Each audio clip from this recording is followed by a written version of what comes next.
we're going to effective advocacy, and I'm so excited that Carla Hansen agreed to come and talk to us. So with that, I'll turn it over to Carla. Awesome. Can everyone hear me okay? Mm-hmm. Awesome. Well, my name is Carla Rose Hansen. I am a state representative in the North Dakota House, and I represent District 44, which has been North Fargo, and now also will be including downtown because of redistricting that went into effect, that is going into effect this year. I've been serving in the North Dakota legislature since 2016. Before I was elected, I actually did some grassroots advocacy work with some kind of friends and colleagues at the legislature. We wanted to influence some legislation that was being considered, and so that was a great learning experience, and also kind of sparked the inspiration for me to actually be an elected official myself. So some of the stories I'll share with you today are sort of drawn upon both my work as a grassroots advocate before being elected, as well as some things that I see from the other side of the table now that I'm an elected official myself. So in terms of being an effective advocate, I have basically 4 main tips for people. First of all, learn where decisions are being made. One of the common things that I see is that sometimes people will reach out to you about something that is actually handled at a different level of government, or maybe in an administration office. So just do a little research about, is the issue you care about handled by an administrative office, like within the state government or within the school administration? Is it a school board decision, or was it a state law, or could it be a state law? So there's different levels of government or different levels of decision making, and that would be the first step to look into. And then I would say, as in the umbrella of learning where decisions are made and who is making them, learn who sits in all those different seats. Many people don't know who represents them at all the different levels of government. And then another tip in this category would be watch the meetings. Many of the meetings get streamed now. They could be available live as well as recorded. And that will give you a really great sense of how the individuals do their work and what the scope of work for that body is. So my first tip for you today is really learn where the decisions are being made and who is making them for the issues that you care about. My second tip for you today is to develop your strategy and goals for what you want to accomplish. So try to plan ahead as much as you can. That's not always possible. Sometimes issues pop up last minute. But if you are able to think, just kind of sit back and think about, what do you want to achieve? What do you want to make happen, or what do you want to stop from happening? That might also be a goal if there's something that you don't want to see happening in your school or in your community. You can think about, who are the stakeholders. Try to think about that issue from a variety of perspectives so that you can start thinking about, other arguments and other answers to common questions that might come up about that issue. And that will really help you formulate a stronger argument for your position. Try to get some allies from different circles that you normally don't work in. That will really help broaden your perspective on the issue and really kind of strengthen your position so that you understand all the different angles. Try to look into if you can build a coalition of people who share the same goal as you. In the legislature, sometimes we do hear from people on issues. In the legislature, we consider about 900 bills a year. So we certainly don't hear from constituents or the public on every single bill. But when we do, we appreciate it. We always like to hear, how a certain proposed policy might affect someone's life or affect someone's job or their profession. But we might get an email or might get a phone call, and we're like, oh, okay, that's good to know. That'll, influence my opinion along with all the other sources of information I get as I make my decision on this. But now if I hear from 10 people on this issue, people really start to pay attention then. It's like, oh, the public is really, paying attention to this issue. This is something they care about. So then you as the elected official are going to pay more attention to it too. So if you can build a coalition of people to join you in reaching out to legislators or school board members or the administration, whoever's making the decision in your case, obviously the more people who speak up, the stronger your position. It's also good to get people who take different approaches to the problem.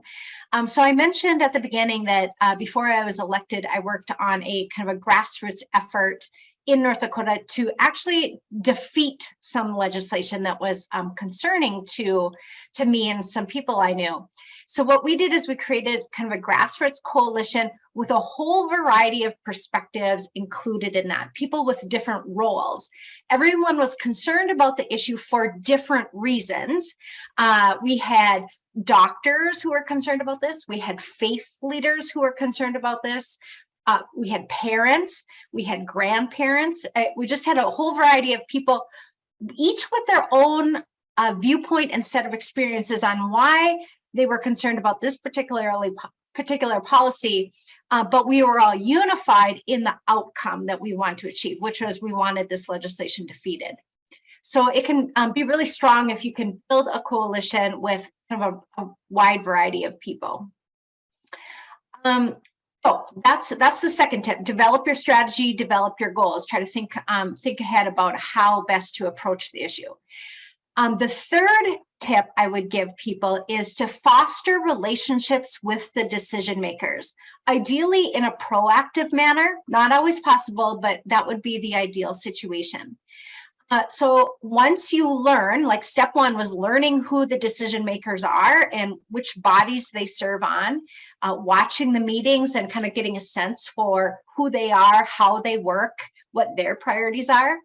Ask them out for coffee, have a phone conversation with them. Ideally, face-to-face is preferable because you are presenting yourself to this elected official or administrator as a person. You are a person, you are putting a face to the issue that you are talking about.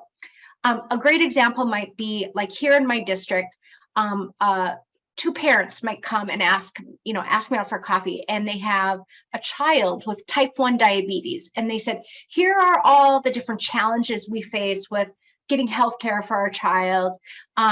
We just want you to know more in detail what this experience is like for us. Then down the road, when I have a bill that is related to diabetes, I will have a face behind that issue. And I will have a resource as well. So if I have questions about how a particular policy affects a family who is struggling with diabetes, I have someone to go to when I have questions. So by establishing those relationships in advance, when that school board member or legislator is considering issues and they're in the legislature, in the legislative session, it can be a real rush. It's like a fire hose. We're dealing with 900 bills in 4 months. There's no time during that period to develop the relationship. But if you can do it in advance, then you are a resource during that rush period. And it's the same with some of the local political entities as well, whether it be school board or city commission or county commission or an administrative office.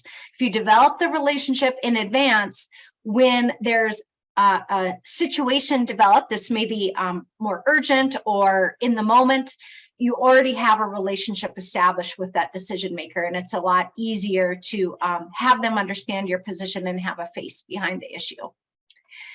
So that's my third tip, is foster relationships with the decision makers. The fourth tip I would say is amplify your voice in an effective way. So there's effective ways to reach out to decision makers, and there's ineffective ways to reach out to the decision makers.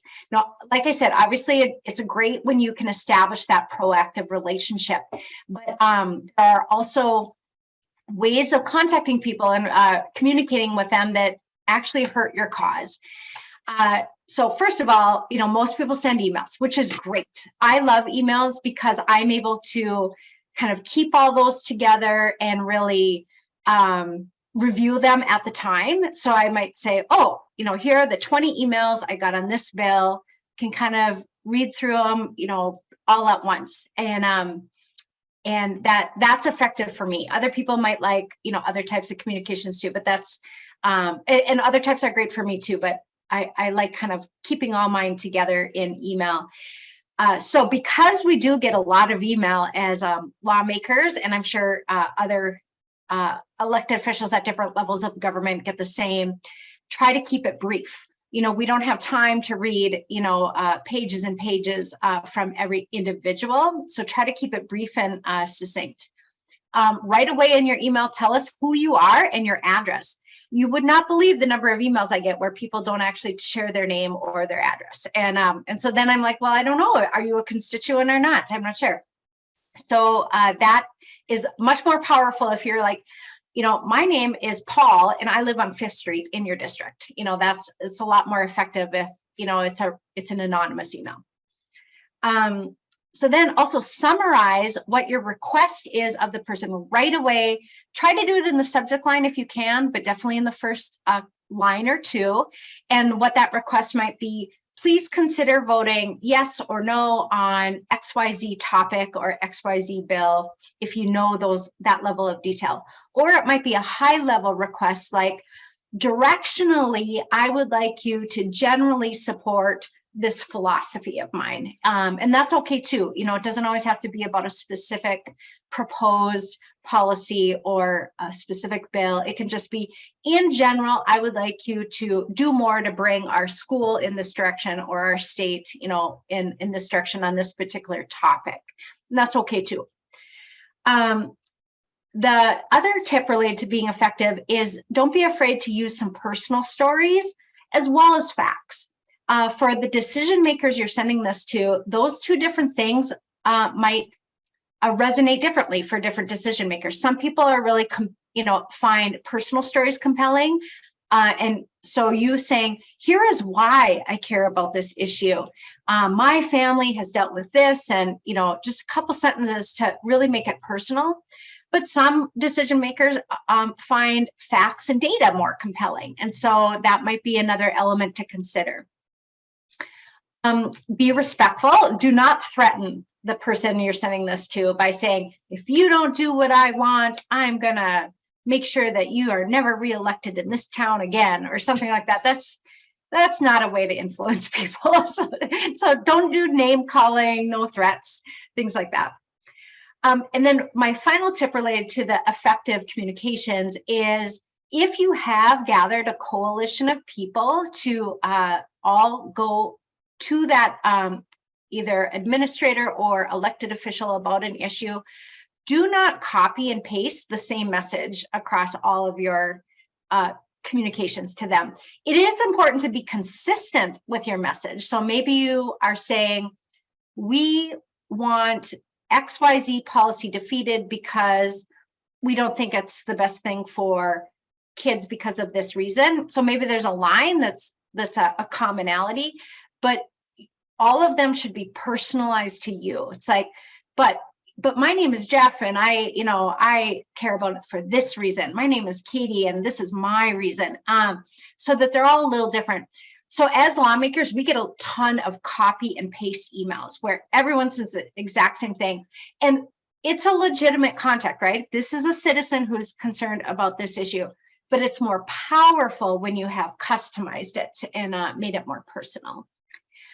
So those are just my 4 tips, and I would be very happy to take some questions. So just to recap, as you're thinking about your questions, learn where decisions are made and who is making them. Develop a strategy and goals for what you want to accomplish. Foster a proactive relationship with the decision maker, and then try to amplify your voice and communicate in an effective way. So I'm happy to take questions about anything.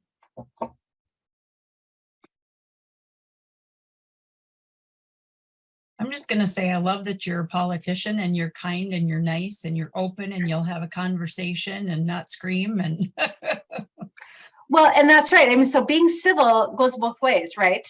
So, yes, and unfortunately, there is a lack of decorum it's a growing trend, both among lawmakers and between lawmakers and citizens. I have so many examples of that, and it's really unfortunate, and it drives good people out of service, out of public service. A lot of people are like, well, I want to just serve my community. I don't want to get yelled at, so so decorum and civility is good,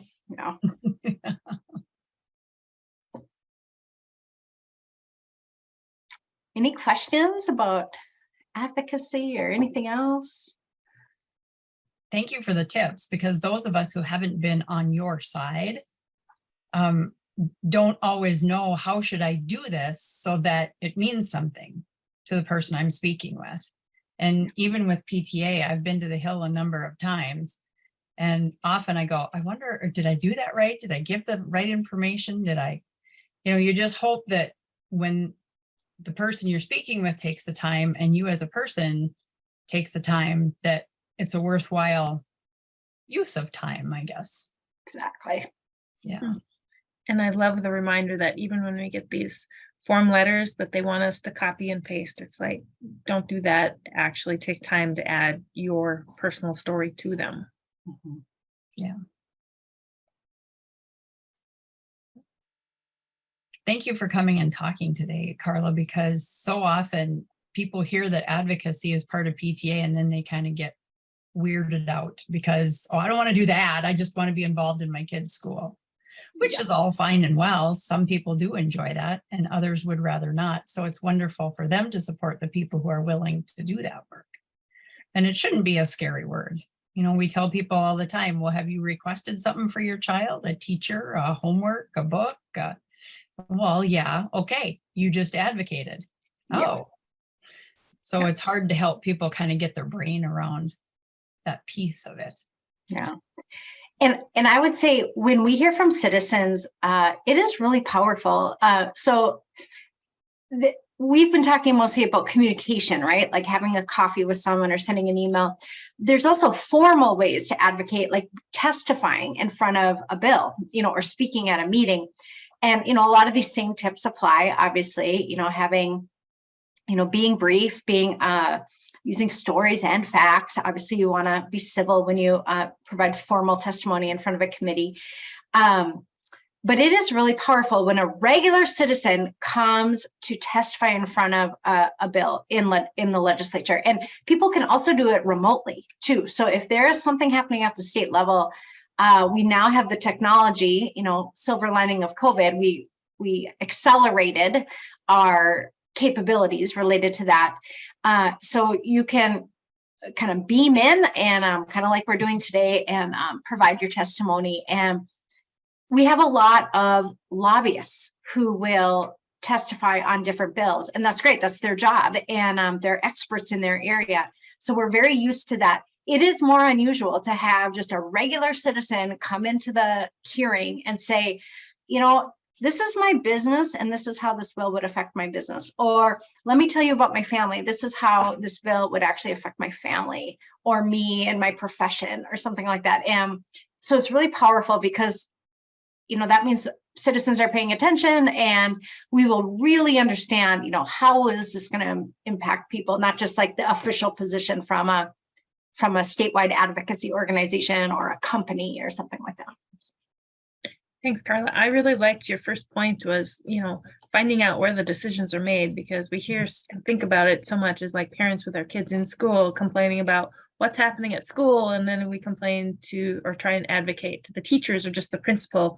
And in a lot of cases, they had no control over it, and it doesn't do a lot to go to them. Any other questions about legislative issues, other topics not related to advocacy? I haven't looked at the North Dakota legislature. Are there really good bills that are coming up that you want feedback on coming up relating to students? Yeah, no, that's a great question. So, so the North Dakota legislative session starts in January. So all the bills are generally filed by the middle of January. There's several different deadlines, but generally what will be considered for the whole session by probably the third week of January, with the bulk of them getting in by the middle of January. I would say there are two issues related to K through 12 that people should pay attention to. One is a really huge one that probably won't even get ironed out till the end of the session, and that's the per pupil funding formula. So generally, you probably know this already, but generally our K through 12 school districts are funded by the state. The majority of the funding is provided by the state, usually 60 to 70%, depending on the school district, with most of the remainder coming from our local property taxes, levied by the school district, then a little sliver coming from the federal government. So a couple things about the funding. There is a proposal that would provide property tax relief by buying down the school district's mills. So basically, instead of paying it out of this pocket, you're paying for it out of this pocket. Instead of, the local property taxes, it would be paid for by state funds. So it's not like a reduction in what the schools would get. It's just a shift of who's paying for it. We've done this in the past with school funding. That happened several years ago, where the state took over more of the school funding. And what's good about that is it creates a base level of equity, right? So that you don't have poor school districts and rich school districts. You have at least a base level of equity. And we've also done it from the state level on county social services, which are also really important, but we also want to provide a base level of equity on that, as well as kind of provide some property tax relief on that. So that's a proposal that's happening, is shifting how the mills that are levied get paid for, whether it's school districts or the state. I think that is a intriguing proposition because people want strong schools, high quality schools, but they do have some pain around their property taxes. Assessments have gone way up. Assessments are usually done by the city. And people on fixed incomes, like older citizens, really struggle with their, high jumps in property tax. So I'm intrigued by the proposal. Separate from that, but also related to school funding, is the per pupil payment, and that the state already provides. And normally the state will give a little bit of an increase every year to that, keep up with like cost of living. So in the past, it might be 1% every year for the 2-year budget period, or maybe it's 2% and 2%, for each year of the 2-year biennium. This year, I hope that the state provides a much more healthy per pupil funding increase, not just like 2%, but we're talking like maybe it's even 4% and 4% or something like that, because we need to catch up with inflation. We have a problem with teacher retention. And if you don't hire enough teachers, then you're making, you're combining classes, and then you have big class sizes. And if you have big class sizes, you have, maybe poor ability to customize your education, poor ability to deal with behaviors in the classroom, because it's harder to manage 30 people than 20 people. And so I really want to make sure that we're retaining good teachers and keeping up with the compensation, so that we don't continue to lose teachers. So I think that's an important consideration, and I'm hoping that we don't lose sight of the need to increase the per pupil funding amount because they're considering this shift of the property tax, relief proposal. So they need to stay separate discussions, but both with the goal of advancing the quality of our schools and dealing with some of the challenges in our schools right now. So that's what I would say is the hopeful, positive thing with K through 12. I would also say that there are some things that we might want to play defense on. So there was a bill that passed in November during the 2021 special session. So you might remember that the North Dakota legislature came together in a special session. The main purpose was to approve the new redistricting maps. Every 10 years, every state is required to redraw its legislative district maps to match the census, so that every district has roughly the same number of people. So we did that. We also used our time together to appropriate some of the federal relief dollars that we got from the federal government to help with the pandemic. And so that was great. That was another good use of our time. Unfortunately, also during the special session, some lawmakers used the opportunity to advance what I'd call like culture war stuff.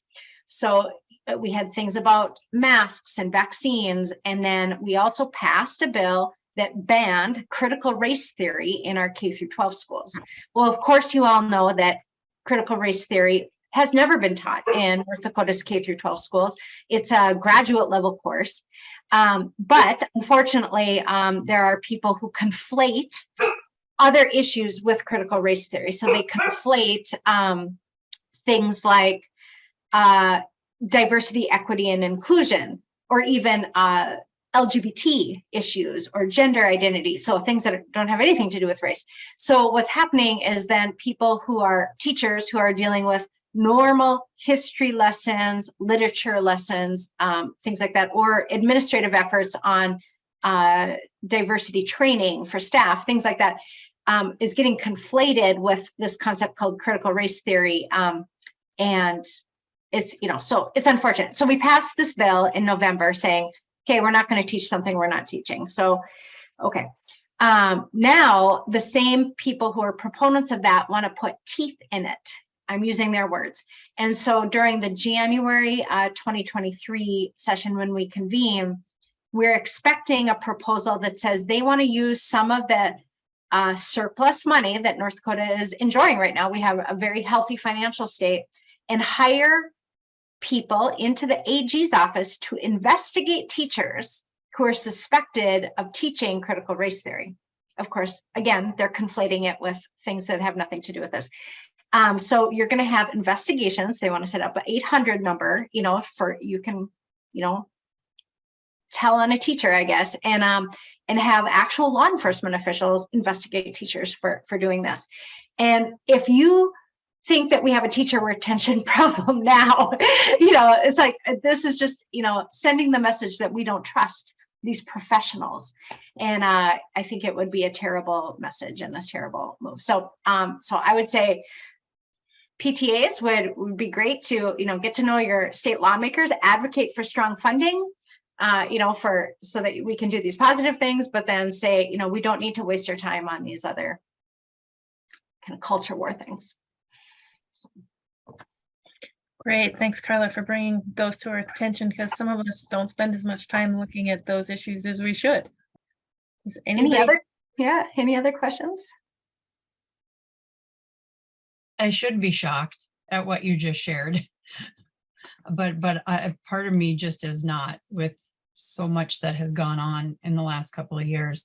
Speaking as a school board member, it's really tied our hands to be really careful in the classrooms. And the sad part is the students are paying the price, because if kids ask certain questions, now they cannot be answered. Because if a student would go home and say, hey, I asked this question and we talked about it in class, it could be construed as teaching something we really aren't. We are simply answering a question. And to hear that they are looking at putting teeth in it, and we are already struggling with teachers and morale and filling those positions, that breaks my heart. That this is just such a mess.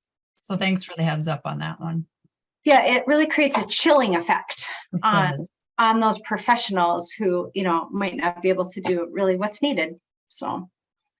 Well, and I was going to comment on something else you had shared about hopefully we can make an increase for our teachers. We'd all love to do that. Yeah. I'm willing to share that the teachers that I've talked with, while they'd be very appreciative of that and are well deserving of that, just as important is safety in their classrooms and the ability to do their jobs without all this hindrance. Yeah. And this is just introducing more hindrance. And exactly. It's heartbreaking. Mm-hmm. Mm.